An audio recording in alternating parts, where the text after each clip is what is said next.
तो देखो कॉमनली अगर बात किया जाए ना तो ज़्यादातर लोग एक ही जगह पे फँसते हैं। वो है कि यार कैसे स्टार्ट करें? ओके, क्योंकि सबसे बड़ा टास्क स्टार्ट करना नहीं होता है। कैसे स्टार्ट करना है, कब स्टार्ट करना है और क्यों स्टार्ट करना है वो होता है।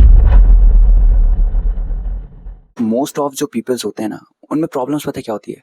कॉन्फिडेंस की होती है। क्योंकि अगर तुम्हारे पास कॉन्फिडेंस है कि हाँ, तुम कर सकते हो, so you can do anything. But अगर तुम्हारे पास उस चीज़ को लेकर के डाउट है और सेल्फ कॉन्फिडेंस नहीं है, तो तुम चाहे जितना भी अच्छे हो किसी चीज़ में, मतलब तुम्हारे पास चाहे जितनी अच्छी स्किल्स हो, बट तुम जा करके इन द एंड लैग करोगे ही करोगे। कि हमारी नॉलेज के आगे हमारा सेल्फ कॉन्फिडेंस बहुत ज़्यादा लो होता है। तो हम अपने आप को प्रेज़ेंट करने में लोगों से डरते हैं कि अगर मैंने अपने आप को प्रेज़ेंट किया तो लोग क्या सोचेंगे? यार ऐसे रखूँगा तो क्या होगा? वैसे रखूँगा तो क्या होगा? ये अभी वल्गर लग रहा है, ये अभी चीप लग रहा है, ठीक है? तो इन सारे थॉट्स को जो आप सोचते हो, ठीक है? वो ही चीज़ें आपको ड्रोन करती हैं। क्यों करती हैं? क्योंकि बात ये है ना कि हमारा जो माइंड है वो थाउजेंड्स ऑफ थॉट्स 1 सेकंड के अंदर लेकर के चलता है। एंड बात ये है कि आप अपने माइंड को क्या चीज़ है जो देना चाहते हो कि हाँ, ये चीज़ इम्पोर्टेंट है, जस्ट उसको कैच कर लो। बट अगर नहीं कैच कर रहे हो, तो बात ये है ना कि तुम फिर ओवरथिंकिंग करते रह जाओगे। देखो यहाँ पे बहुत सारे लोग, तुम हो, हम हैं और हमारे जैसे हज़ारों लोग हैं। मैंने भी स्टार्टिंग में जब चीज़ें शुरू करी थी तो ये रहता था कि भाई आखिर कौन ही देखेगा? व्हाय? मैं क्यों मेक कर रहा हूँ, मैं जो बना रहा हूँ उसको कोई क्यों ही देखेगा? व्हाय? तो व्हाय को छोड़ो, ऐसा नहीं है। अच्छा एक बात बताओ, तुमने भी बहुत सारी वीडियोज़ ऐसी देखी होंगी, ठीक है? इंस्टाग्राम से लेकर के यूट्यूब पे कि what will happen if you just put the coin on the railway track. हम सबको पता है कि अगर एक रेलवे ट्रैक के ऊपर तुम एक सिक्का रखोगे और उस पे से ट्रेन निकल करके जाएगी, तो हाँ, सिक्का जो है वो कंप्रेस हो जाएगा, बहुत ज़्यादा दब जाएगा, पीछे हो जाएगा। What will happen if you put toothpaste on railway track. ऐसी बहुत सारी वीडियोज़ हैं, हाउ टू ड्रिंक वाटर, ठीक? ये सारी बकवास सी चीज़ें। अब ये बताओ किसी को ये नहीं पता दुनिया में कि पानी कौन पीता है, कैसे पिया जाता है ना? हम लोग बचपन से पानी पीते हैं, बट वीडियोज़ हैं, चल रही हैं, राइट? तो देखो डिपेंड करता है कि तुम कितना करेज रखते हो अपने आप को रिप्रेज़ेंट करने में। अगर तुम रिप्रेज़ेंट करने में उतना करेज नहीं रख रहे हो, ठीक है? तो तुम लैक ऑफ कॉन्फिडेंस से सफ़र करने वाले हो।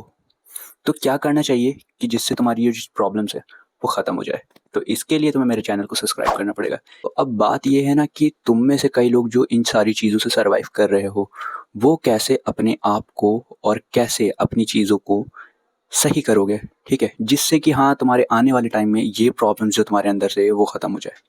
तो रिसेंटली मैं जो बुक पढ़ रहा था, क्योंकि देखो तुम जितनी भी नॉलेज ले लो, ठीक है? पर बुक्स जो होती हैं these are your best friend अगर तुम सही बुक चूज़ कर रहे हो तो, अदरवाइज़ नहीं, ठीक है? तो मैंने जो बुक रीड करी थी वो ये थी। Okay, I am showing you right now, ठीक। So that is atomic habit.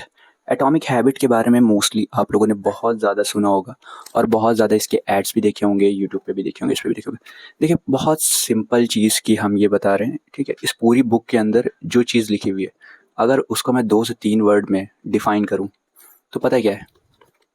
कि कोई भी हैबिट ओवरनाइट बिल्ड नहीं होती और कोई भी बैड हैबिट ओवरनाइट तुम उसको छोड़ नहीं सकते हो, ओके? तो बात इसमें ये है कि अगर तुम किसी बैड हैबिट से सफ़र कर रहे हो या कोई तुम न्यू हैबिट बिल्ड करना चाह रहे हो, तो उसमें सिंपल सी चीज़ है, सिर्फ एक चीज़ करी जाती है। वो ये है कि just change your weather and change your mindset. Simple सी चीज़ है। देखो वेदर की अब हम बात बताते हैं। अगर मैं एक जगह पे कंटिन्यू रोज़ सोता हूँ, ठीक है? अगर मेरा बेड का है कि मैं यहाँ पे बेड पे जाता हूँ, मेरा टाइम हो गया तो मैं यहाँ लेटूँगा तो मुझे नींद आएगी, ठीक है? तो अगर कंटिन्यूअसली मैं ये प्लेस पे सो रहा हूँ, तो जब भी मैं वहाँ लेटूँगा तो मुझे ऑटोमेटिक नींद आ जाएगी, क्योंकि मेरे माइंड को वो चीज़ पता है कि this is my place of rest. यहाँ पे मैं सोता हूँ, यहाँ पे मैं आराम करता हूँ, ओके?